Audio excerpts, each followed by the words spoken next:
Hola a todos, soy Alejandro Useche y esta es La Barca del Sol. Con este primer video doy inicio a una serie dedicada a el simbolismo de los signos zodiacales, estudiados en especial desde la perspectiva de su simbolismo etológico. ¿Qué quiero decir con simbolismo etológico? Simplemente con la producción de significados basados en la información genética de los animales que conforman el bestiario zodiacal. Esto, aunque parezca un poco extraño, tiene una fundamentación que iremos explicando a lo largo del video y que descansa en la premisa de que en el comportamiento zoológico de cada uno de los animales asociados a los signos zodiacales, es decir, en los ritos sexuales, de alimentación, en la interacción con el medio, la interacción y organización social, en la anatomía y fisionomía del animal, entre otras cosas, están todas las pistas para entender el simbolismo de ese animal y por lo tanto del signo zodiacal al que se le asocia. En este video vamos a comenzar con el signo de Aries. Aries está tradicionalmente asociado al carnero y a la oveja. Entonces, si prestamos atención a toda la configuración y a todo el comportamiento de este animal, vamos a ir encontrando información de suma utilidad para extrapolarla al campo astrológico. Y eso nos va a dar una mayor profundidad, una mayor riqueza y amplitud interpretativa cuando estamos leyendo, por ejemplo, una carta astral. Vamos directo al grano. Visualizamos el carnero y empezamos a ver cuáles son esos factores que resaltan. Uno de ellos es que todos los años, cuando comienza el otoño, los carneros dan inicio a una serie de torneos de fuerza, por llamarlo de algún modo, es decir, una serie de competiciones que permite que los carneros, que es el macho de la especie, se enfrenten entre sí. Entonces se organizan ritualmente confrontaciones entre dos carneros, a veces entre más de dos carneros, por ejemplo 3 o 4 carneros, como se ha registrado en algunas oportunidades, para decidir quién va a ser el macho dominante, aquel que va a tener acceso a las hembras, aquel que va a tener el derecho a la paternidad, por lo tanto, sus genes son los que van a quedar en la descendencia. También con todo esto viene una serie de privilegios que se desprenden de esa misma dominancia. Entonces, justamente cuando inicia el otoño, repito, que como sabemos está asociado al signo de Libra, el otoño está asociado al signo de Libra, justo entonces en el polo opuesto aparece el carnero Aries, iniciando la batalla contra su adversario, estableciéndose un eje Aries-Libra. Estas batallas son realmente impresionantes porque son muy cruentas, son muy violentas. ¿Cómo luchan los carneros? El arma predilecta es su cabeza y recordemos que el signo de Aries en astrología rige precisamente la cabeza. ¿Por qué usan la cabeza? Porque precisamente estos animales cuentan con un diseño perfecto para ello. El cráneo tiene un doble revestimiento óseo que hace que sea particularmente resistente y fuerte. Y algo que es muy prominente en este animal son sus cuernos arrollados en espiral, cuernos de queratina muy grandes, llamativos, duros, y entonces con estos cuernos y su frente, ellos inician la batalla generando choques brutales entre 30 35 kilómetros por hora y bueno, entonces se generan unos choques muy ruidosos porque los cuerpos que están involucrados pesan por lo menos alrededor de unos 300 kilos. Es decir, realmente es una suerte de guerra de titanes. Cabe destacar entonces que no solo por esta razón, sino por el comportamiento del carnero a lo largo de todo el año, concluimos que la vida de este animal gira constantemente en torno a la guerra, a la batalla, a la confrontación. Es una vida social bastante hostil que lleva al carnero a tener que demostrar una y otra vez que es el macho dominante. Demostrar su valía, su fuerza, su coraje, su habilidad, su destreza y por supuesto su capacidad para vencer a todos los adversarios. Es un animal que es el típico provocador. De hecho, cuando se establecen estas batallas entre carneros, siempre el aspirante a ser el macho dominante, que suele ser el más joven, es el que tiene la función de provocar al otro. ¿Y cómo lo hace? Dándole una patada, un cabezazo, acercándose excesivamente al espacio individual de su contrincante. O sea, hay toda una suerte de lenguaje proxémico bien interesante, de invasión, para precisamente provocarlo e iniciar la batalla. Los que ya están más o menos empapados de astrología, familiarizados con los signos zodiacales, ya pueden hacer asociaciones, creo yo, con cierta facilidad, porque precisamente el signo de Aries está vinculado con el dinamismo, la extraversión, la lucha, la batalla, la valentía, el coraje, el arrojo, la frontalidad, toda una serie de características que ya estamos encontrando en el comportamiento del carnero como animal. La actitud del carnero siempre es de desafío. Cuando estos carneros se enfrentan, hay todo un lenguaje corporal que hay que tomar en consideración. Hay la mirada, que es parte de la clave, debe ser fija y con una actitud de, por supuesto que yo voy a ganar. Si la mirada se desvía, si la mirada titubea, es considerado ya un signo de sumisión, de derrota. O sea, no puede el carnero ni siquiera voltear. Entonces, se puede ver al carnero en una actitud realmente de altivez, de orgullo, de, digamos, más como de autosuficiencia ante su adversario. También la verticalidad es muy importante. En muchas ocasiones estos carneros se yerguen en una actitud de peligro y de advertencia, de desafío completo. No olvidemos que Aries es un signo de fuego, que el fuego es verticalizante, que el fuego nos llama al peligro y precisamente todos estos factores son los que están involucrados en la mirada fija y en la postura erguida del carnero cuando va a luchar.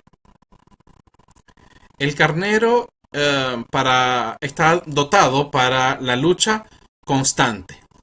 Hay especies de carnero que pueden resistir alrededor de 40-50 grados centígrados o vivir en ambientes sumamente xerófilos, de poca abundancia vegetal y sin embargo ellos están adaptados para sobrevivir. Para este proceso de supervivencia ellos están dotados de muchas cosas, como por ejemplo una vista muy aguda, de un oído muy sensible.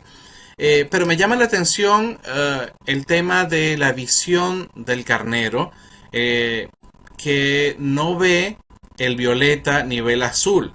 Esto me parece que tiene unas connotaciones, cuando lo extrapolamos al campo simbólico, bien interesantes, porque precisamente el carnero no está diseñado para ver los colores más fríos dentro del espectro, como son el azul y el violeta. Y ve con mucha facilidad, por supuesto, los colores más cálidos. Y aquí entonces hay una simbología de los colores cálidos como actividad, como expansión, ardor, etcétera, y los colores fríos como pasividad, quietud, introspección. Entonces ya vemos hacia dónde se inclina la balanza cuando estamos hablando de carneros. El carnero es un animal muy impaciente. También es un animal acelerado, que le gusta la velocidad, es un excelente corredor, un muy buen brincador y saltador. Muchos piensan que el simbolismo de Aries solo se basa en el carnero, en el macho, cuando en realidad participa por igual de este y de la oveja como hembra. Algunos creen que o asumen que las ovejas son tranquilas, mansas, obedientes, pasivas, pero quienes crían ovejas saben que son unos animales bastante inquietos e impacientes. Desde que son pequeños, desde que son crías, las ovejas también realizan estas acciones de empujar, de dar cabezazos, de dar patadas, de invadir el espacio individual del otro, de dar lamidas, muchas veces en la lucha por alimento, en general dentro de juegos rituales que forman parte del entrenamiento que la cría realiza preparándose para su vida adulta. Entonces la imagen idealizada que tenemos de la oveja no es tal. La impaciencia del carnero y de la oveja también se constata, como dije, por esa gusto por la velocidad y esa impaciencia que lo caracteriza. Por ejemplo, cuando lo esquilan, es decir, cuando le quitan la lana, este proceso debe ser, para que sea efectivo, muy rápido. Si realmente se toma demasiado tiempo, la oveja se estresa y eso repercute en su salud. Igual con los encierros, si pasa mucho tiempo encerrado, el animal entonces se estresa muchísimo y eso afecta todo su comportamiento. O sea, no es un animal precisamente tranquilo, que resiste los encierros, que va paso a paso, como contrasta mucho, como vamos a ver más adelante, por ejemplo, con la vaca. No, el carnero y la oveja necesitan que los procesos sean rápidos. Precisamente en comparación con la vaca, vale acotar que mientras la vaca pasa todo el día comiendo, después vamos a ver todas las implicaciones simbólicas que eso tiene, el carnero y la oveja son de poco comer. Comen poco y siguen adelante, porque es que necesitan siempre estar en movimiento, siempre estar en actividad, y si comen demasiado eso va a ser contraproducente. Los animales que comen muchísimo por lo general tienen un ritmo más pausado, como el caso de la vaca, por lo menos dentro del bestiario zodiacal. Y los que crían ovejas por lo general recomiendan que no se les dé más de 1 kilo de pasto diario, porque realmente va a hacerles mal si se aumenta la dosis. Entonces todos estos pequeños indicadores del comportamiento cotidiano del animal, como ven, van marcando todas las pautas simbólicas del signo zodiacal, y entonces así esto nos permite entender mucho mejor a este signo zodiacal, darle más profundidad, darle más densidad, conocer el verdadero fundamento del simbolismo zodiacal para que la interpretación sea mucho más óptima. El carnero es un animal muy independiente, muy autónomo, casi siempre está centrado en sus propias necesidades. El único momento del año en que él se ocupa de alguien más es en el periodo de celo, cuando persigue a la hembra, una acción realmente bastante ariana. La persigue con mucha vehemencia, mucha insistencia, mucho ardor, hasta que por supuesto la hembra tiene que ceder y se da la unión sexual y se ha garantizado la progenie. Después de eso, el carnero se olvida de la hembra y de sus hijos toda la crianza de los pequeños queda a cargo de la hembra y el macho vuelve a concentrarse en sus propias necesidades, que básicamente son mantener su estatuto de dominancia dentro del grupo social. Y es que constantemente las situaciones cotidianas le van a exigir eso.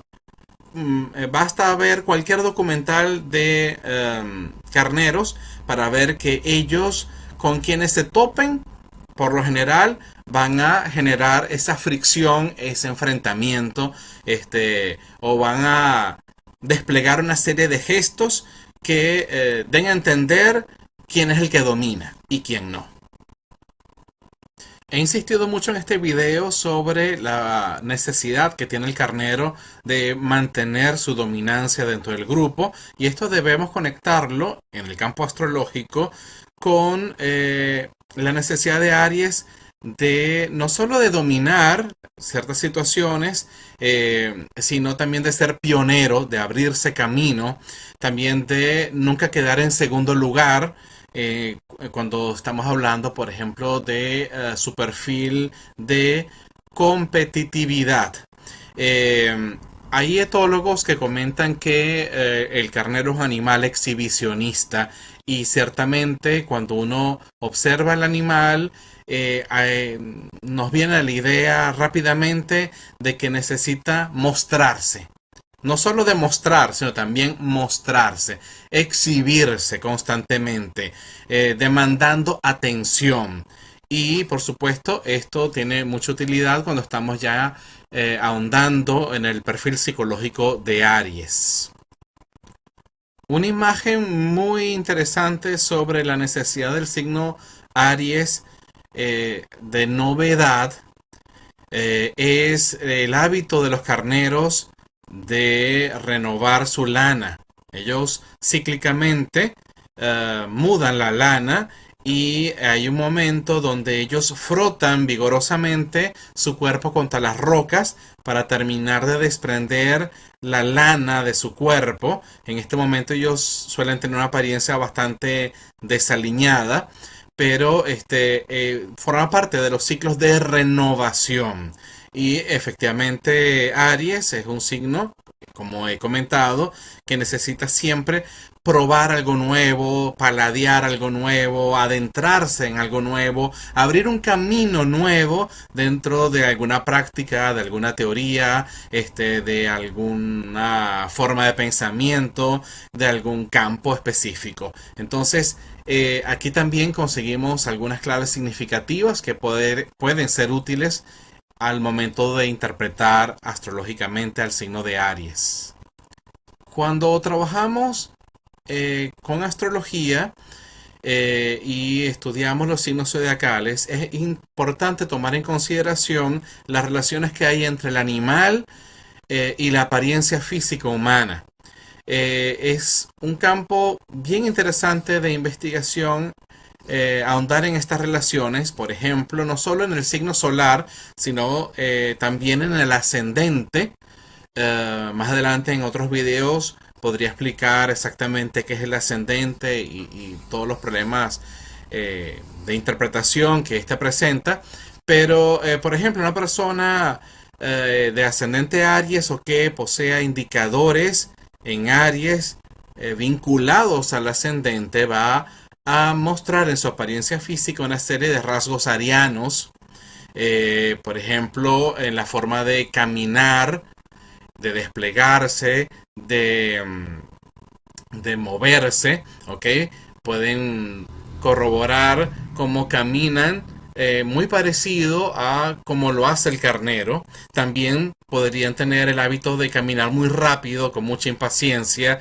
También frentes prominentes, cejas prominentes, pómulos prominentes, como también podemos rastrearlo en el animal real. Entonces, este campo de investigación también sugiero que se detengan en él y le saquen el máximo provecho. Van a conseguir muchas claves en toda esta fisionomía y morfología del animal real.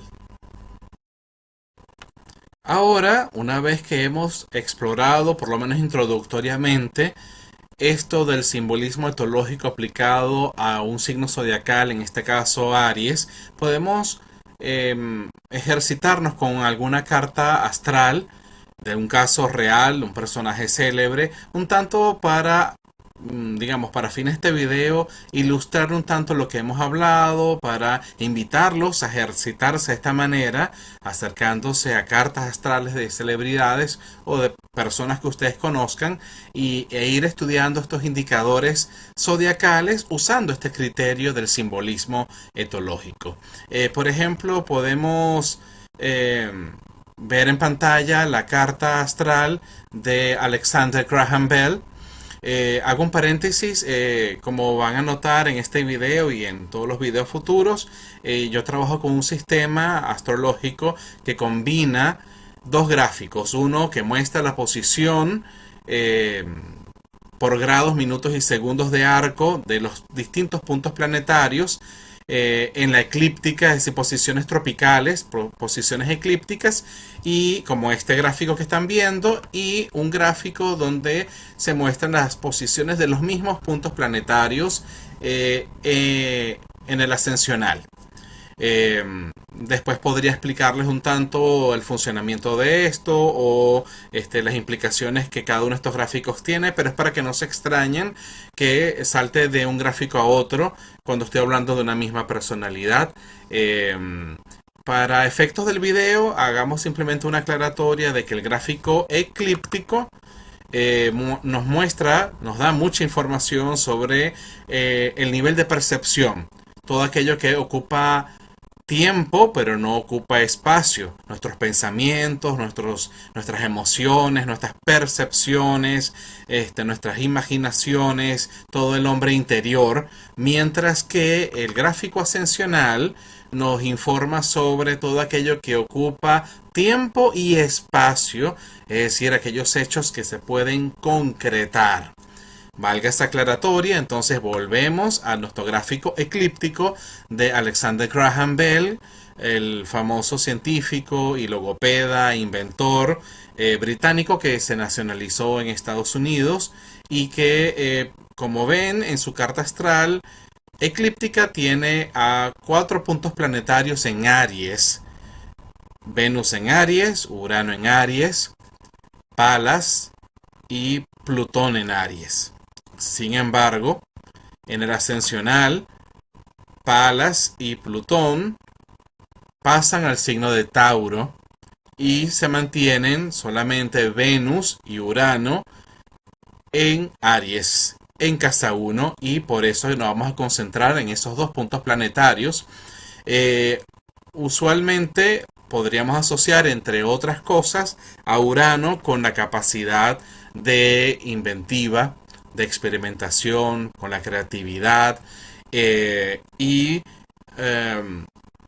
Alexander Graham Bell posee a este punto planetario en casa 1. Es un Urano angular, por lo tanto sumamente protagónico, que dentro de su esquema, siendo esto un planeta transpersonal, está funcionando bajo una modalidad muy personalista, muy que define su comportamiento en general, su temperamento, su manera de relacionarse con el mundo, sus intereses. Es decir, es un planeta muy influyente por ocupar la casa 1 y además formando parte de un stellium, que es, digamos, una serie de planetas que están en conjunción y es una posición bastante apta para un inventor.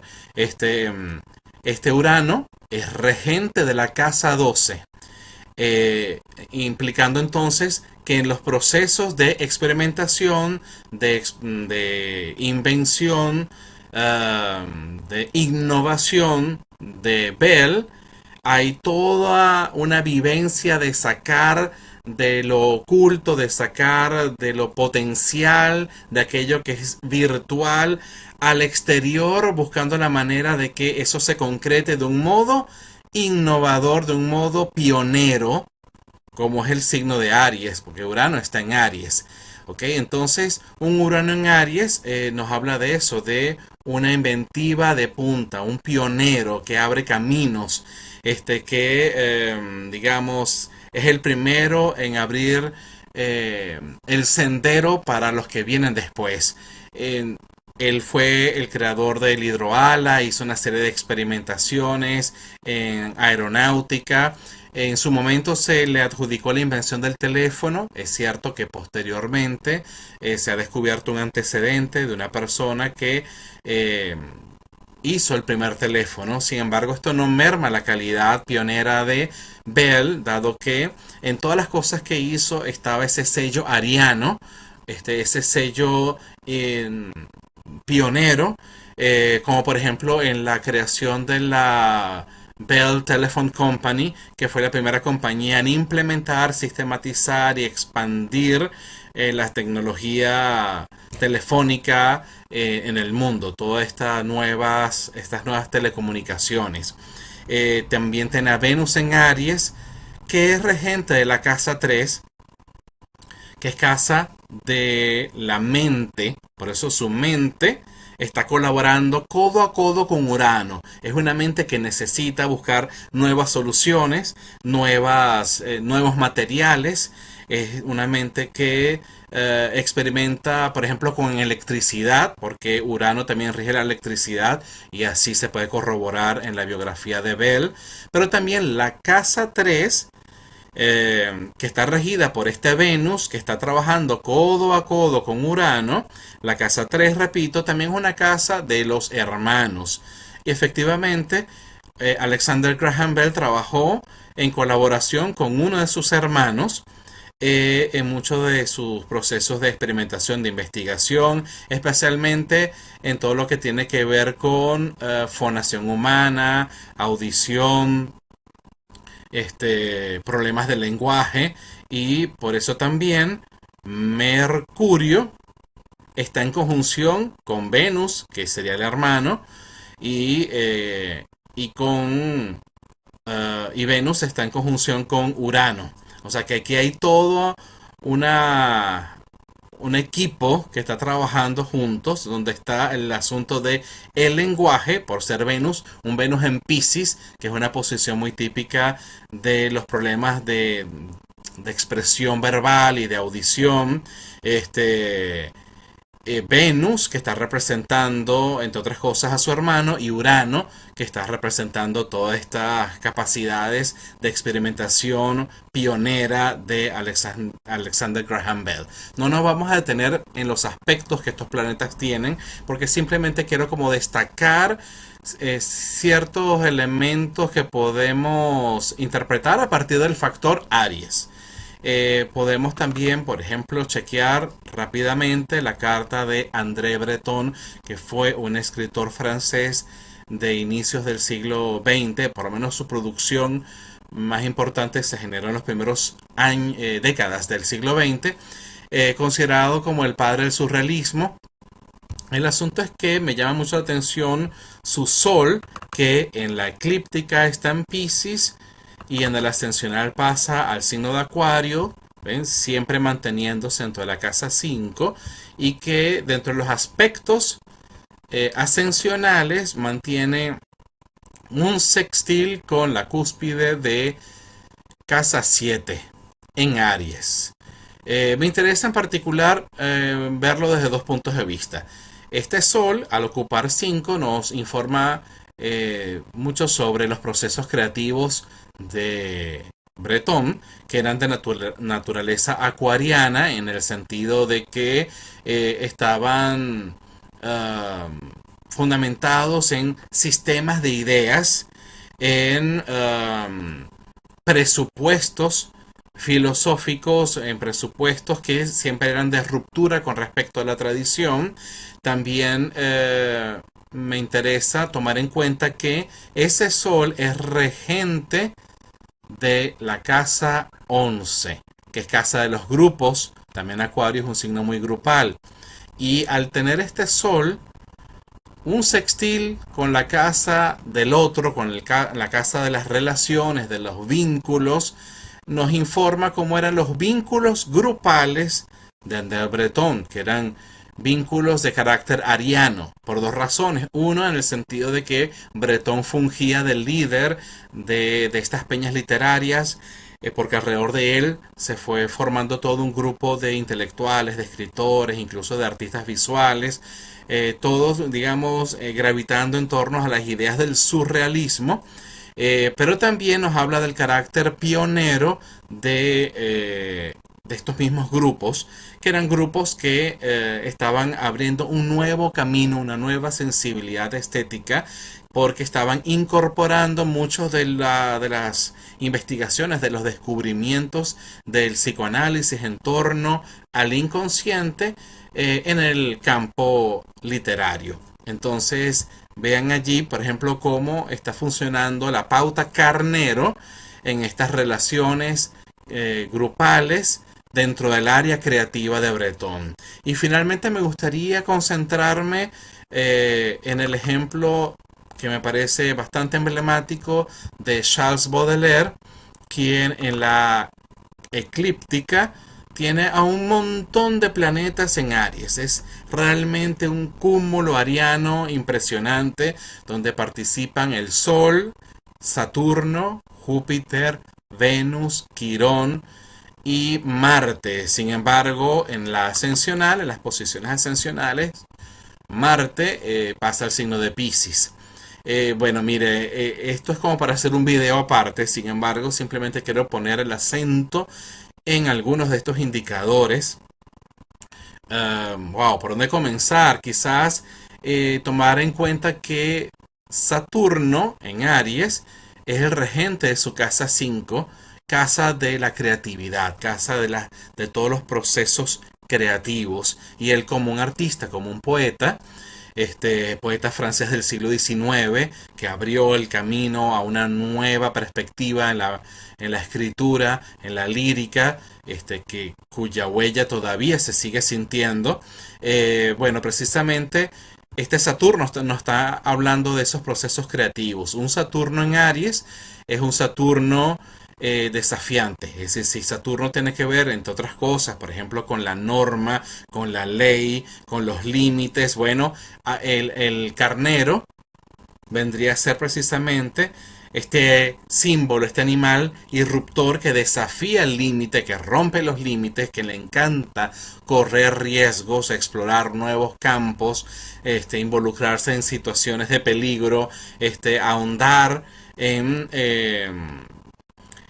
situaciones que atenten incluso contra la integridad física o moral del dueño de la carta. Y efectivamente así fue.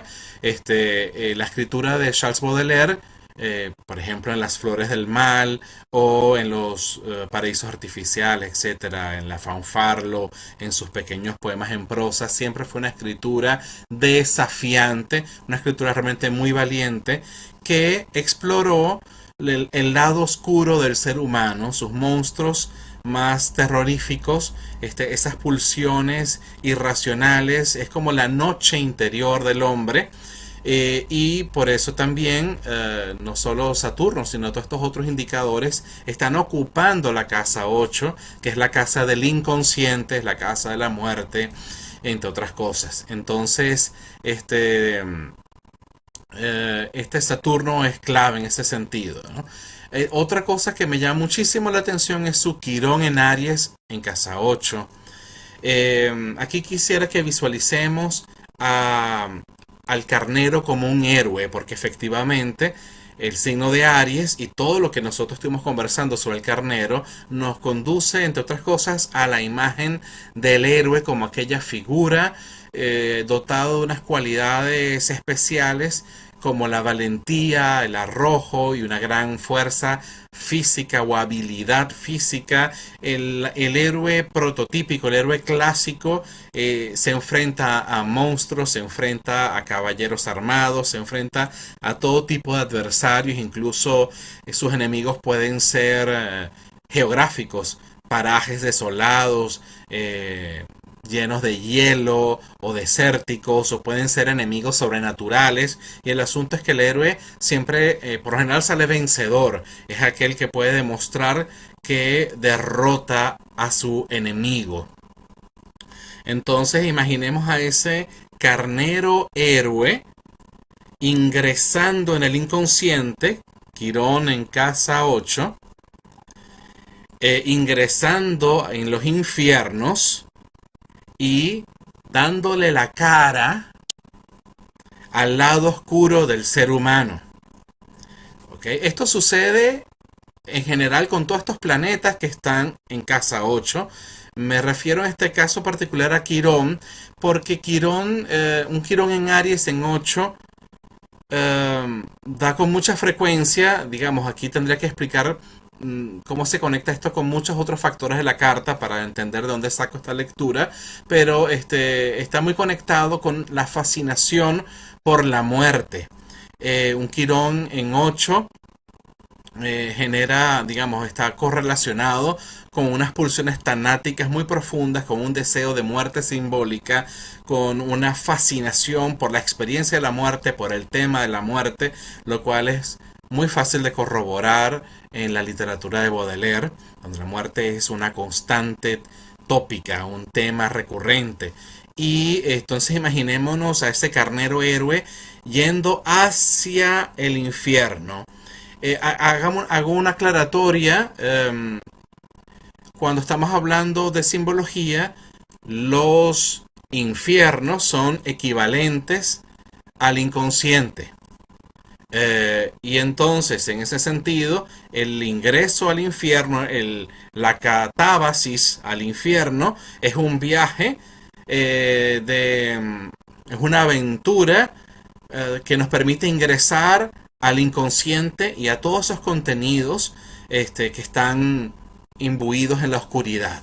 Muchos de estos contenidos nos producen temor, muchos de estos contenidos tienen mucho poder y no es fácil lidiar con ellos. Muchos de estos contenidos pueden llegar a ser peligrosos o monstruosos o mostrarnos un lado no precisamente armonioso y bello.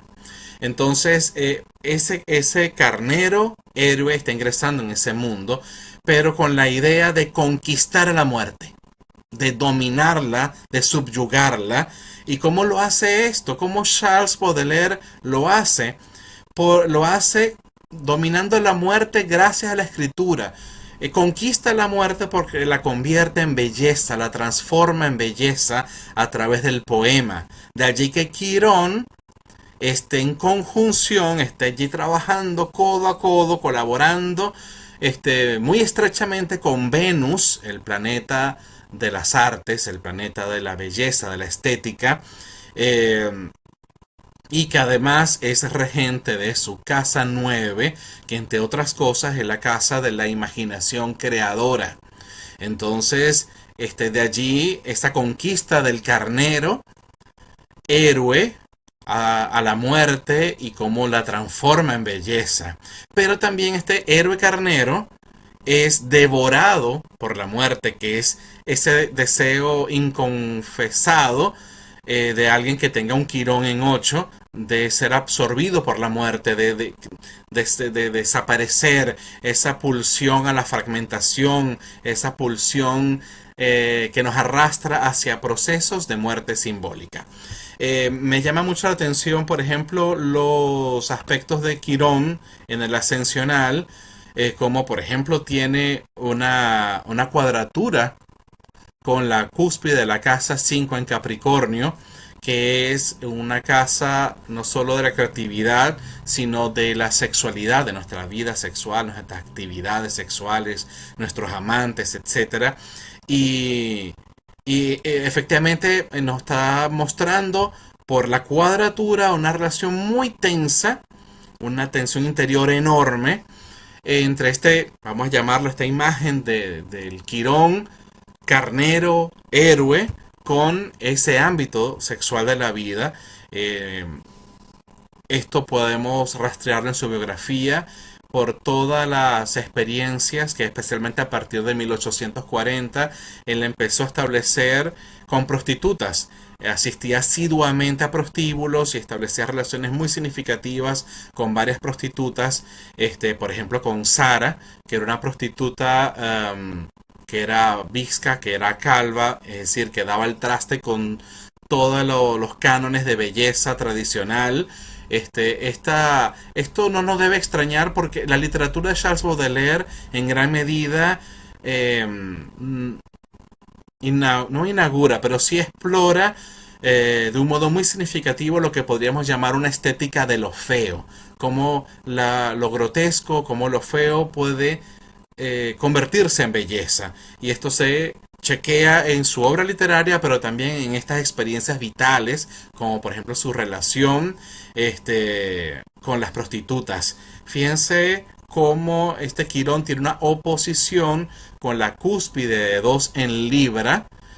Casa 2 también tiene que ver, entre otras cosas, con nuestra escala de valores y las cosas que nosotros necesitamos. Y precisamente esta oposición habla de esa disonancia entre las experiencias ocultas, porque era toda esta segunda vida que Baudelaire vivía en los prostíbulos, y de todas estas experiencias sexuales. Saturno en 8 como regente de casa de la sexualidad, ¿ok? Y como todo este ámbito estaba en disonancia con la concepción social de la belleza, con lo que se consideraba bello en su época. Esto también podemos corroborarlo por los aspectos de Venus en Aries, en casa 8, que tiene que ver Venus con ese intercambio afectivo y la sexualidad y la sensualidad, como tiene una oposición con Lilith en Libra en la casa 2, nuevamente. Estamos hablando de lo mismo, simplemente son variaciones de un mismo tema, de una misma manifestación arquetipal. Y también me parece interesantísimo los aspectos de Júpiter en Aries, en casa 8, y también tiene esta oposición con con Lilith en Libra en casa 2. ¿Okay? Es decir, que Quirón, Venus y Júpiter poseen estas oposiciones con la pauta librana, un rechazo total hacia las etiquetas sociales, hacia las convenciones en torno a la belleza.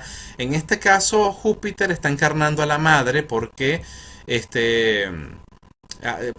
uno de los regentes de casa 4, y efectivamente la madre era muy dominante, y con el tiempo se fue volviendo por presión social, o así nos comentan las biografías, un tanto moralista, mojigata, ¿ok? Por ese deseo que ella tenía de encajar dentro de los cánones sociales, un poco esa cultura moral del qué dirán. Y todo esto está reflejado en esta oposición de Júpiter con Lilith en Libra. Visto desde la perspectiva es que está la carta de Baudelaire, también esa posición nos habla de cuánto Baudelaire rechazaba eso, de cuán difícil era la relación con la madre, una relación de desafío a la autoridad. Por eso la madre, que es Júpiter en Aries, una madre que lo quería todo para allá, muy impaciente, tosca, muy dominante, está en cuadratura con la luna y con Vesta en Cáncer en la casa 11, que entre otras cosas está asociado a las figuras de autoridad, a nuestra relación con las figuras de autoridad. Entonces, en esta experiencia inicial con la madre se establece una vinculación muy conflictiva con las figuras de autoridad que él después va a extrapolar a otras áreas de la vida. Júpiter también, y a veces indicadores en Sagitario, están muy relacionados con procesos judiciales, con problemas jurídicos, y él fue procesado. Él sufrió un juicio precisamente por la publicación de Las Flores del Mal, porque se consideraba que era una obra que iba en contra de los preceptos morales, de las buenas costumbres, y precisamente, bueno, de eso estamos hablando, de Júpiter como digamos un indicador de figura de autoridad y de los jueces y del proceso jurídico, en cuadratura con la luna y con Vesta en Cáncer en la casa de las figuras de autoridad, porque es que toda la actitud de Baudelaire y toda su obra va en contra de los valores familiares cosas que podemos asociar a cáncer, contra los valores nacionalistas, cosas que podemos asociar al simbolismo de cáncer. Bueno, en fin, a esto le podríamos aprovechar y hablar bueno, analizar, y podemos llegar al nivel de detalle que nosotros queramos. O sea, un poco la idea del video era compartir con ustedes este proceso, este ejercicio de identificación de estas pautas zodiacales, hoy dedicado a Aries, en casos reales, en casos que podamos realmente verificar. Y así nosotros podríamos hacer un análisis de cada uno de estos planetas que están en Aries, analizar cada aspecto de esos puntos planetarios, y nos va a dar muchísima información sobre sus relaciones sentimentales y sexuales y sus procesos artísticos, sus procesos jurídicos, sus procesos familiares. Todos tienen un tono profundamente ariano. Porque toda la línea de trabajo de Baudelaire es realmente de una obra muy valiente, de desafío, cargada de de cierta densidad y de cierta violencia, muy propio de este signo, muy propio del carnero. Y además que su sol, que vendría a ser como esa esencia, esa pauta básica, ese pilar, el centro del laberinto que sería este esquema natal, también está en Aries. Entonces, bueno, y así podríamos seguir explorándolo, ¿no? La idea es invitarlos a tomar en consideración este criterio de interpretación astrológica que tome como base el simbolismo etológico de los signos zodiacales. Espero que este video le haya resultado provechoso, que le haya resultado inspirador, que sientan esa invitación a tomar en consideración estas técnicas.